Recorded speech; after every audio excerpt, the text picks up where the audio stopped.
Петрус, привет. Зай, привет. Привет, привет, мои дорогие.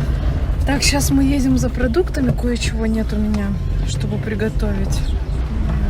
И нужно будет это быстро сделать, потому что вечером мы кое-куда приглашены.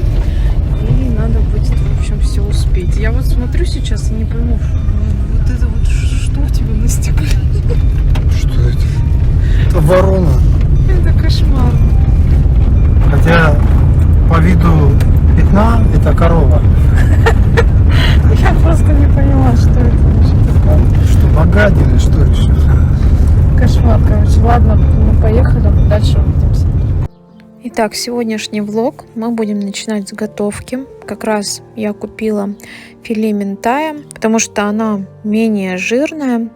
Вот, и будем ее запекать. Также нам понадобится картофель, лук, 2 яйца, сыр и помидоры. Помидоры буду брать не эти, а красные. Эти оставлю на салат.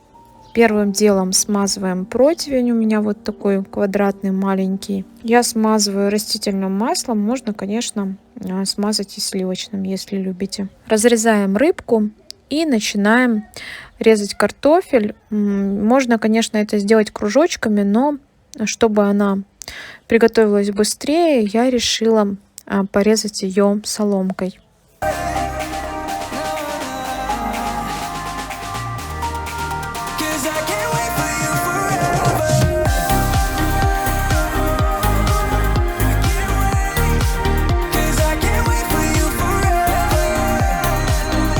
Далее берем соль. У меня розовая, очень люблю эту соль, прям вкусная. Добавляю не только во вторые блюда, но и в салаты. Также к картофелю добавила паприку сладкую и чеснок сушеный. Можно, конечно, добавить еще сметану или майонез, но я не стала этого делать, потому что я знала, что рыба пустит свой сок. Поэтому блюдо и так будет сочным, и я в конце покажу вам. И режем лук полукольцами. Я решила его обжарить и не прогадала. Получилось прям очень вкусно, намного вкуснее, чем вы бы положили просто лук сверху. И начинаем все выкладывать слоями. Первым слоем я положила картофель, далее идет рыбка, потом лук и последний слой помидоры. Картофель обязательно выкладывайте снизу, чтобы он хорошо пропекся. Сверху нужно обязательно накрыть фольгой. Если это не сделать, то картофель может остаться сырым. Вы все прекрасно знаете, рыбка готовится очень быстро. Ну и пока выпекается наша рыбная запеканка, так скажем, я хочу приготовить очень вкусный такой красивый салат. Для него нам потребуются помидоры, болгарский перец, зелень у меня салат, огурчик и тунец. Тунец я всегда беру такой, прям очень вкусный. Но если не любите тунец, то можно взять и другие консервы на ваш вкус. Далее идет бальзамический соус. Его можно исключить. Это чисто для красоты, и он придает такую кислинку, кто не пробовал. Соль, перец по вкусу, оливковое масло и 1 яйцо. Да, я забыла, к сожалению, здесь вам показать. Первым делом идет зелень, листья салата. Вы можете порезать ножом, но я сделала это руками. Далее идут огурцы. Я готовила чисто 1 тарелку, потому что если оставлять этот салат, допустим, на вечер, то он пускает сок и уже не такой вкусный. Желательно к вечеру приготовить еще свежий. Либо вы можете все ингредиенты порезать и не заправлять маслом, оставить, а потом уже перед подачей просто украсить все. И делается это очень просто, как видите. Далее идет болгарский перец, тунец, и сверху уже выкладываем помидоры. Я как раз взяла такие очень красивые. И последний ингредиент — яйцо. Если любите яйца, то можете 1 сверху положить, как я, украсить, и, допустим, 2-3 порезать кубиками и посыпать также снизу. Сверху поливаем растительным или оливковым маслом. И для украшения я взяла бальзамический соус. Вот такой очень красивый и к тому же безумно вкусный салат у нас получился. И к этому времени у меня уже приготовилась рыбка с картошкой. Берем сыр, 2 яйца, все перемешиваем и поливаем все сверху. Отправляем в духовку еще минут на 10. И великолепный обед у нас готов. Я за день до этого готовила еще супчик куриный с лапшой. Он как раз остался. Поэтому первое тоже есть. Запеканка получилась сверху с корочкой, а снизу сочная, мягкая. Вот, кстати, сок, про который я вам говорила. И никакая сметана или майонез вовсе не понадобилась. Ну и после готовки я решила помыть мойку. У меня сегодня была такая ужасная ночь, и была она только для меня. Дети у нас ложатся спать довольно-таки рано, то есть в 10 часов они уже спали. Мы с Федей решили посмотреть фильм, и как раз пока мы смотрели фильм, люди на нашей улице, это было не прям рядом, начали сверлить. И сверлить на улице, и было настолько сильно слышно в дом, что даже Лерочка просыпалась несколько раз.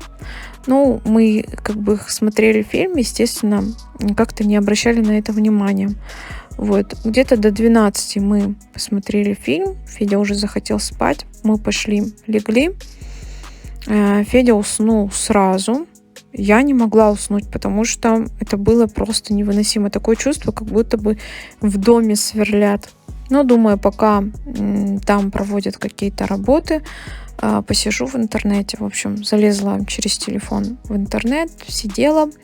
Где-то до часу ночи это все продолжалось. Я, честно говоря, поражаюсь тем людям, которые находятся рядом, как они не пошли, ему не сделали замечания, потому что слышимость была прям сильная. Ну и все, после того, как все закончилось, я выключила телефон, легла спать, и что вы думаете? Я не уснула, потому что над ухом начал жужжать комар. Для меня этот звук был намного хуже того, что там делали соседи. Это был кошмар. Я села на кровать, начала ругаться, и вдруг просыпается Федя, и представляете, да, такую картину? Я сижу, махаю руками, ругаюсь сама с собой.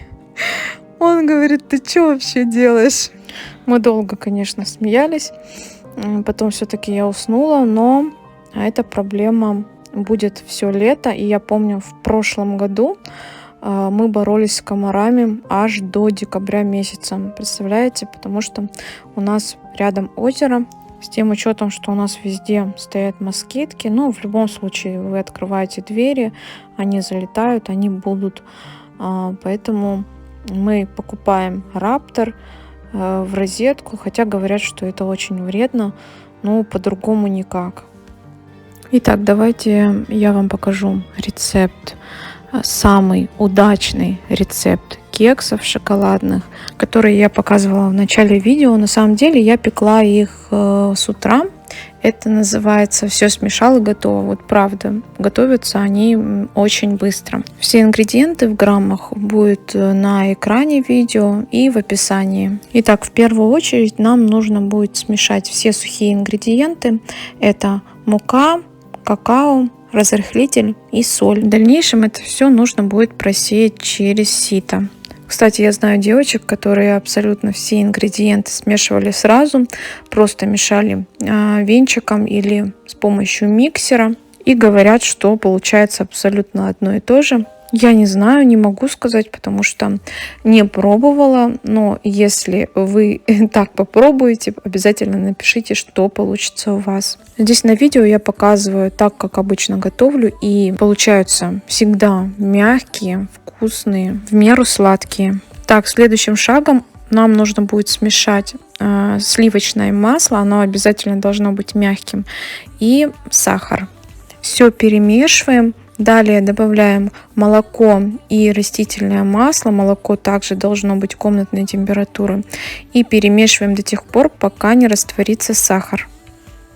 Далее в эту массу добавляем ванильный сахар или ванилин. Если берете ванилин, то обязательно нужно будет учитывать, сколько вы берете, так как тесто может горчить. Поэтому практически всегда я покупаю ванильный сахар. Далее берем сито и просеиваем все сухие ингредиенты.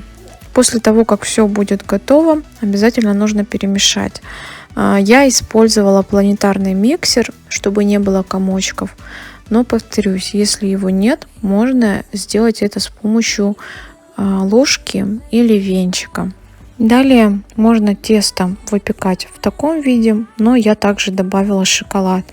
Можно вместо шоколада добавить любые фрукты, орешки, все на ваш вкус. А можно вообще испечь без начинки, а сверху, после того, как они будут готовы, сделать кремовую шапочку. Далее берем форму. Форма у меня маленькая. Там помещается всего лишь 6 штучек. Если у вас, конечно, есть форма на 12 штук, будет выпекаться быстрее. Из этого теста у меня получилось 17 штук. Сверху на форму я еще выложила форму из силикона из Fix Price. И наполняем примерно на 2/3. Не нужно делать это прям доверху, потому что они в любом случае поднимутся. Ну и все отправляем в заранее разогретую духовку до 180 градусов примерно на 25 минут.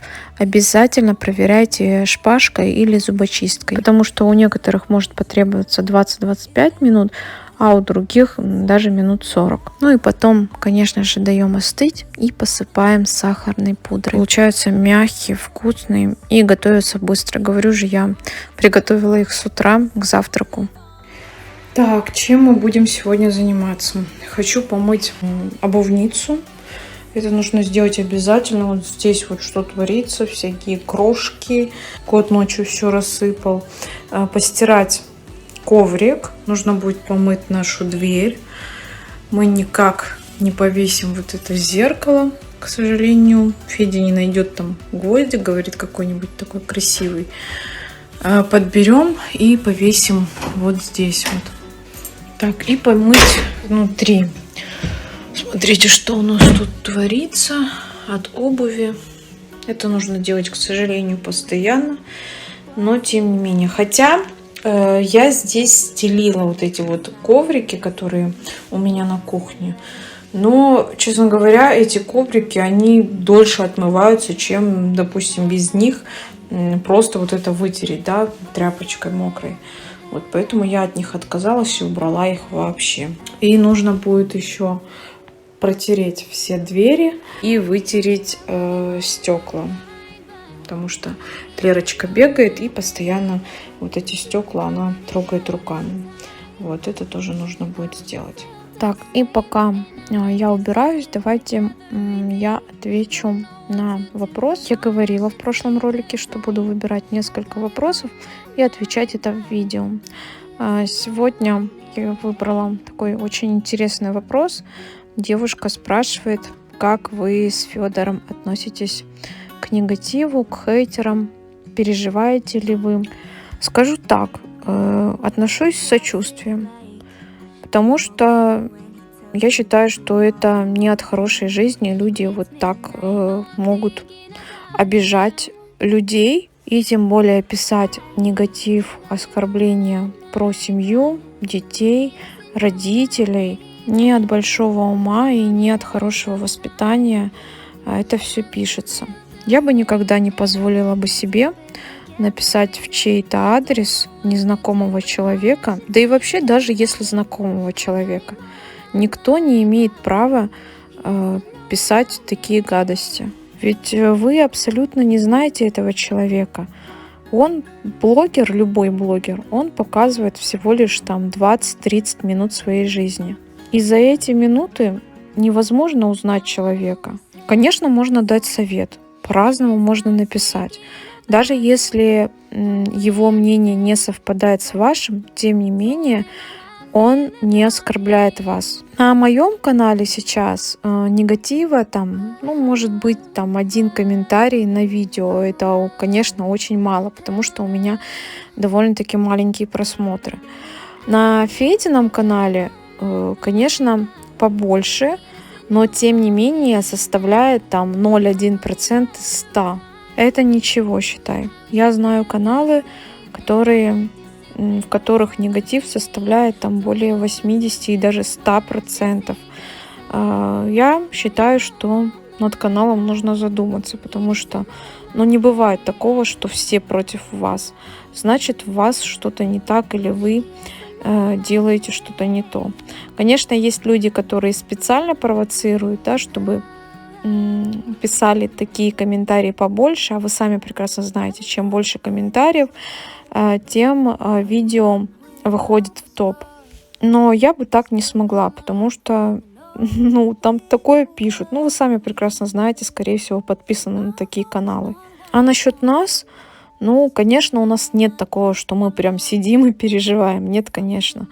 Но бывает такое, что задевают, особенно когда пишут про твоих детей. Поначалу, конечно, мы отвечали на этот негатив в видео, но сейчас мы просто не отвечаем. И если они не знают, то мы можем видеть их комментарии, их всех комментарии. И знаете, когда заходишь к ним и читаешь все комментарии, которые они пишут, ты просто приходишь в ужас.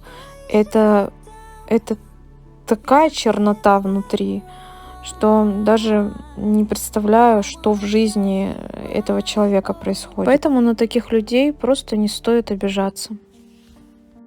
Уже было 4 часа после того, как я все закончила. Честно говоря, я думала, что займет менее времени, то есть за полчаса справлюсь, там помыла, здесь помыла, а заняло около 1,5 часа. И вначале я говорила, что мы собираемся в гости, и я решила одеть то украшение, которое подарил мне Федя.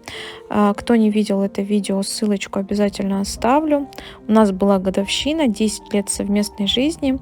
Я ему подарила цепочку, он мне подарил колечко вот такое и подвеску. Очень красивое украшение. Покупал он в магазине Юви. В тот же вечер я, естественно, зашла на этот сайт. Мне очень понравилось разнообразие. Такого разнообразия я нигде не видела. Там можно подобрать как классические базовые ювелирные украшения, то есть без вставок из золота и серебра, так и с необычными природными, драгоценными и полудрагоценными камнями. Также в магазине Юви ассортимент меняется ежемесячно. Много новинок, интересных коллекций. И также у них есть телеканал 24/7 по всему миру. Приходит все в вот такой упаковке. Бирка на украшении — это обязательный паспорт, где указан металл, вставка, производитель. Поэтому я, безусловно, советую этот магазин. Тем более у них очень быстрая и надежная доставка по всей России. Гарантийный сертификат. И плюс от меня, мои дорогие, в описании под видео я оставлю промокод на скидку в 10% на сумму от 2299 рублей. А также у этого бренда есть удобное приложение, которое можно скачать по ссылке внизу в описании. И на этой доброй минуте мы будем заканчивать это видео. Хочу пожелать вам, чтобы каждый получал такие подарки. Не обязательно, чтобы они были дорогими. Главное, чтобы были с добрыми намерениями и чистым сердцем. Прощаюсь с вами до следующего видео. Берегите себя.